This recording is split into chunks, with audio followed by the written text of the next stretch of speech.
Hello friend, my name is Tushar Tanaji Patil. I have completed BTech in Dr. J.J. Mudum College of Engineering, ANTC.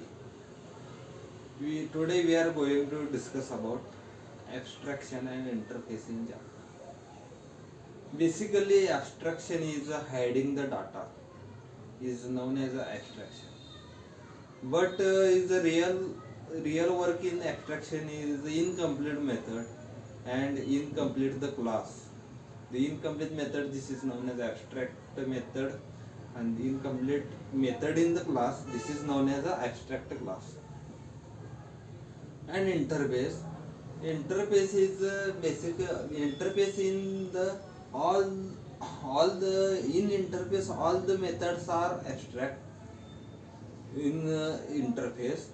And after the 8th version of the Java, in interface is upgraded and updated in Java by Oracle Corporation, and then is added a new feature of the default and static method in Java.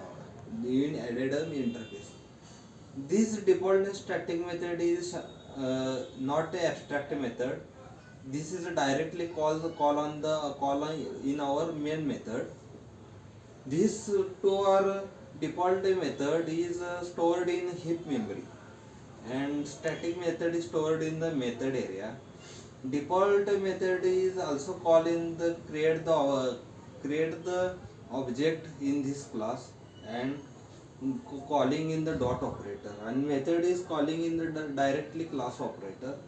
This is a new feature added in after the 8th version of the interface.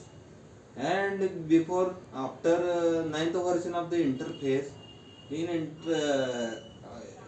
Java interface added a new updated new version and added interface version, that is private keyword is added in 9th version of the interface. Interface is basically all the abstract method, but exception of the 8th and 9th version of the Java. And interface interface is basically blueprint of the class. This is the incomplete method, and you, in Java developer interface say which action perform in the class.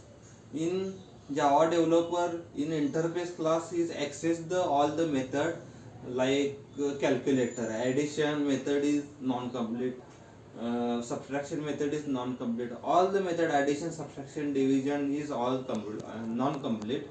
This Java developer is access those all the method and create a functionality on this own class, and create a one class and access one interface to all the abstract class and create one functionality and performing the functions on the calculator. That is the actual use of the interface. And one thing of abstraction is not created in object in heap, in incomplete method and abstract method and complete class, but there is no created in object in the heap memory. Thank you.